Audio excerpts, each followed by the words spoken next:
আসসালামু আলাইকুম প্রিয় শিক্ষার্থীরা, আশা করছি সকলেই ভালো আছেন। আজকে আমরা জীববিজ্ঞানের খুবই গুরুত্বপূর্ণ একটি টপিকস ডিএনএ এর ভৌত গঠন বা ফিজিক্যাল স্ট্রাকচার অফ ডিএনএ সম্পর্কে আলোচনা করব। তো ডিএনএটা সর্বপ্রথম ভৌত গঠন সম্পর্কে আলোচনার প্রথমেই বলি, ডিএনএটি সর্বপ্রথম আবিষ্কার করেন হচ্ছে গিয়ে বিজ্ঞানী ফ্রেডরিক মিশার নামক একজন বিজ্ঞানী। তিনি 1869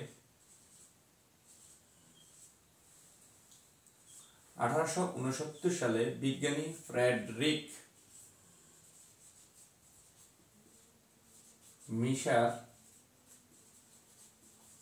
এই ডিএনএটি আবিষ্কার করেন। এই ডিএনএটি হচ্ছে গিয়ে ডিঅক্সিরাইবোজ সুগার, এক প্রকারের নিউক্লিক অ্যাসিড, ক্রোমোজোমের একটি মূল রাসায়নিক উপাদানও বলা যায়। তো ডিএনএ এর পূর্ণরূপটা তোমরা শিখে রাখিও, কারণ ডিএনএ এর পূর্ণরূপটা প্রায় পরীক্ষায় আসে, খুবই গুরুত্বপূর্ণ। ডিএনএ এর পূর্ণরূপ হচ্ছে deoxyribo nucleic acid. Deoxyribo nucleic acid বানানটা একটু অবশ্যই খেয়াল করে শিখবা, কারণ এই বানানটা যদি একটা অক্ষরও ভুল হয় তাহলেই ভুল। যাই হোক, আমরা আমাদের আলোচনায় চলে আসি। ডিএনএটি ফ্রেডরিক মিশার আবিষ্কার করা সত্ত্বেও তিনি এই ডিএনএ ভৌত গঠন সম্পর্কে বিস্তারিত বর্ণনা দিতে পারেননি।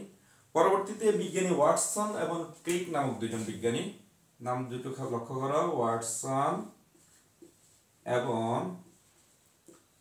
ক্রিক নামক দুজন বিজ্ঞানী 1953 সালে, কত সালে? 1953 সালে এই ডিএনএ এর ভৌত গঠন সম্পর্কে একটি মডেল প্রস্তাব করেন। এই মডেলটির নামকরণ করা হয় ডিএনএ এর ডাবল হেলিক্স মডেল। পরবর্তীতে ওয়াটসন এবং ক্রিক এই মডেলটি প্রস্তাব করার পরে উইলকিন্স নামক আরেকজন বিজ্ঞানী, কি নাম? উইলকিন্স। কেমন? উইলকিন্স নামক আরেকজন বিজ্ঞানী এই মডেল সম্পর্কে আবার বিস্তর ধারণা দেন, গবেষণা করেন, যার ফলশ্রুতিতে 1963 সালে এই যে বিজ্ঞানী ওয়াটসন এবং ক্রিক,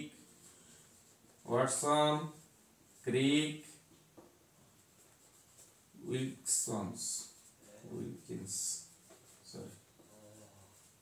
একসাথে এই ডিএনএ ডাবল হেলিক্স মডেলটি আবিষ্কার করার জন্য নোবেল পুরস্কার পান। তো তাদের কথা অনুযায়ী হচ্ছে, আচ্ছা তোমরা একটু এখানে তাকাও, এই যে দেখো, তাদের গঠন অনুযায়ী ডিএনএ ডাবল হেলিক্স মডেলটি হচ্ছে কি অনেকটা এরকম। এখন হেলিক্স মডেল কেন নামকরণ করা হয়েছে দেখো, তাদের কথা অনুযায়ী হচ্ছে এই যে ডিএনএটা দেখতে অনেকটা পেঁচানো সিঁড়ির মতো, সিঁড়ি থেকে হেলিক্স, এবং দুইটা সূত্রক, একটা দুইটা এই দুইটা সূত্রক থাকার কারণে এই যে এই সূত্রকটার নাম তারা ভৌত গঠন বর্ণনা করতে গিয়ে বলেছিল যে এটা হচ্ছে ডিএনএ এর ডাবল হেলিক্স মডেল। বোর্ডে তাকানোর আগে তোমরা আগে এখানে তাকাও, দেখো যে এখানে দুইটা সূত্রক আছে, অবশ্যই আছে, এবং এই দুইটা সূত্রকের মাঝে এই যে একটা আছে, এই যে একটা আছে, এই যে একটা আছে, এই যে একটা আছে, এই যে একটা আছে, এই যে একটা আছে। তোমাদের মনে কি প্রশ্ন জাগে না এগুলো আসলে কি? ওই আমাদের ওয়াটসন এবং ক্রিক সাহেব বর্ণনা করেছিল যে ডিএনএ এর দুইটা সূত্রক থাকে, দুইটা সূত্রক আমরা এখানে দেখলাম একটা, আর এখানে দেখলাম একটা।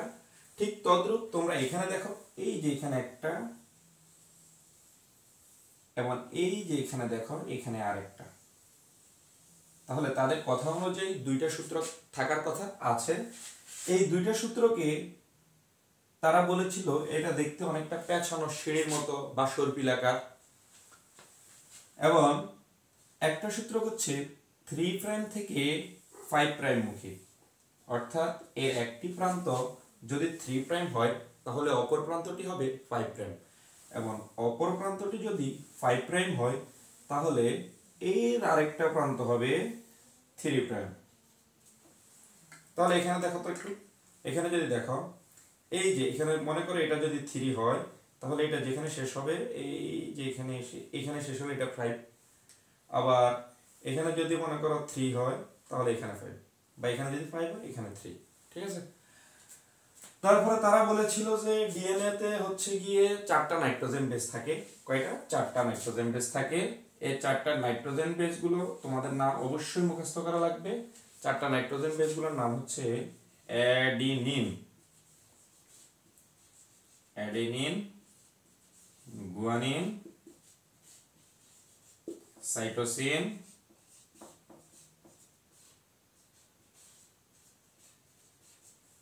ইউরাসিল।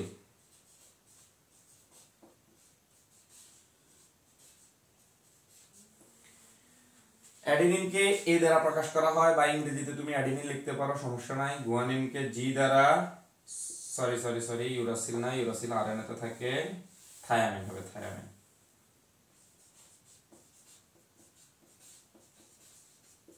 সাইটোসিনে সি থাকবে, থায়ামিনে টি থাকবে।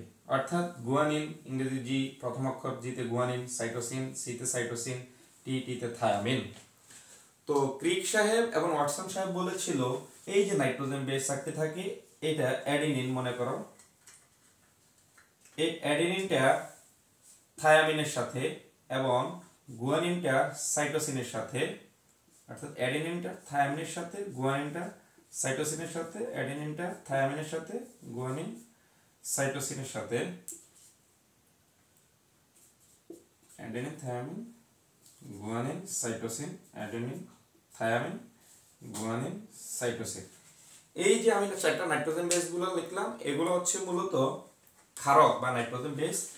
তো তাদের মতবাদ অনুযায়ী অ্যাডিনিন থায়ামিনের সাথে 2টা বন্ধন দ্বারা যুক্ত থাকে, 2টা হাইড্রোজেন বন্ধন দ্বারা যুক্ত থাকে, এবং গুয়ানিন সাইটোসিনের সাথে 3টা হাইড্রোজেন বন্ধন দিয়ে যুক্ত থাকে। অ্যাডিনিন থায়ামিনের সাথে 2টা, গুয়ানিন সাইটোসিনের সাথে 3টা, অ্যাডিনিন থায়ামিনের সাথে 2টা হাইড্রোজেন বন্ধন, গুয়ানিন সাইটোসিনের সাথে 3টা, অ্যাডিনিন থায়ামিনের সাথে 2টা, গুয়ানিন সাইটোসিনের সাথে 3টা হাইড্রোজেন বন্ধন, এভাবে পর্যায়ক্রমে সুসজ্জিত থাকে।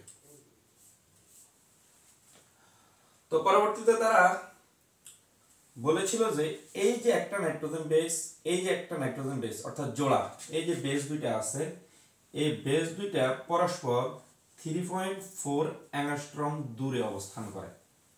এছাড়া তারা আরো বলেছিলেন ডিএনএ ডাবল হেলিক্স মডেলের এখানে একটা অগভীর খাঁজ, এখানে একটা গভীর খাঁজ। দেখো এটা একটু তুলনামূলক কম খাঁজ, মানে কম ভিতরের দিকে জায়গা, আবার এটা একটু বেশি ভিতরের দিকে জায়গা, এই যে দেখো। আর এটা হচ্ছে এই যে অল্প একটু, এখানে দেখো। আবার এটা হচ্ছে একটু বেশি গভীর, এটা একটু কম গভীর। তো তারা বলেছিল এই যে খাঁজটা দেখা যাচ্ছে, এই খাঁজের নাম হচ্ছে অগভীর খাঁজ, এবং এই যে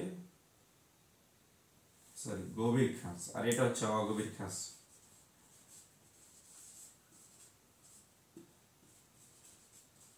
তো অগভীর খাঁজ এবং গভীর খাঁজ এই দুইটা আবার হচ্ছে গিয়ে পরস্পর 36 অ্যাংস্ট্রম দূরে অবস্থান করে, অর্থাৎ এদের দূরত্বটা হচ্ছে কি 36 অ্যাংস্ট্রম।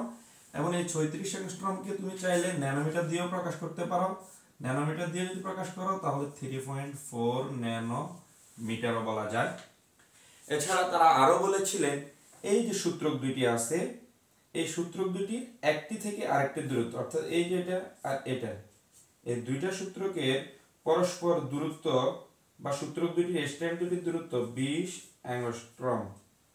এটাকে তুমি যদি ন্যানোমিটারে প্রকাশ করো 2 ন্যানোমিটার। পরীক্ষায় কিন্তু দুইভাবে আসতে পারে, তাই দুইটাই অবশ্যই শিখে রাখবা। এখন এটা শেষ, চিত্রটা মোটামুটি তোমাদের যদি ধারণা হয়, এখানে তাকাও। এখানে খুব ভালো করে যদি লক্ষ্য করে দেখো, মনে করে এটা অ্যাডেনিন, এটা থায়ামিন, না এটা গুয়ানিন, এটা সাইটোসিন। এখানে একটা দুইটা তিনটা বন্ধন আছে, কারণ আমরা জানি গুয়ানিনের সাথে সাইটোসিন 3টা বন্ধন। আর মনে করো এই যে এটা অ্যাডেনিন, এটা থায়ামিন, লাল কালারটা থায়ামিন, এটা অ্যাডেনিন, তাহলে এটার সাথে এটা 2টা বন্ধন দিয়ে যুক্ত আছে। দেখো একটা দুইটা, এই জিনিসটা বুঝলে তোমাদের মোটামুটি ডিএনএ ডাবল হেলিক্স মডেলটা শেষ, আর তেমন কিছুই লাগবে না। এছাড়া তারা আরো বলেছিলেন যে ডিএনএ ডাবল হেলিক্স মডেলের যে 2টা সূত্রক থাকে, এই সূত্রক দুইটার ভিতরে ডিঅক্সিরাইবোজ সুগার এবং ফসফেট ডিঅক্সিরাইবোজ সুগার এবং ফসফেট পরস্পর যুক্ত থাকে হচ্ছে কি এস্টার বন্ধনী দ্বারা। কি বন্ধনী দ্বারা?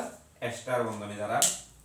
এস্টার বন্ধনী হচ্ছে গিয়ে তোমার সি ও, এটাকে বলা হয় এস্টার বন্ধনী। অর্থাৎ ডিঅক্সিরাইবোজ সুগার এবং ফসফেট পরস্পর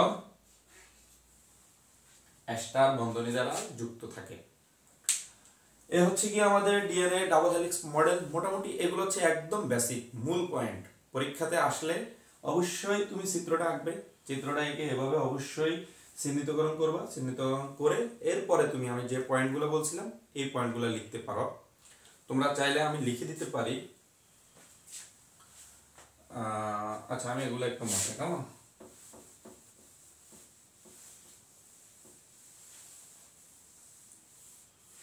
আচ্ছা, আমি আমার ভিডিও ডিসক্রিপশন বক্সে লিখে দেব।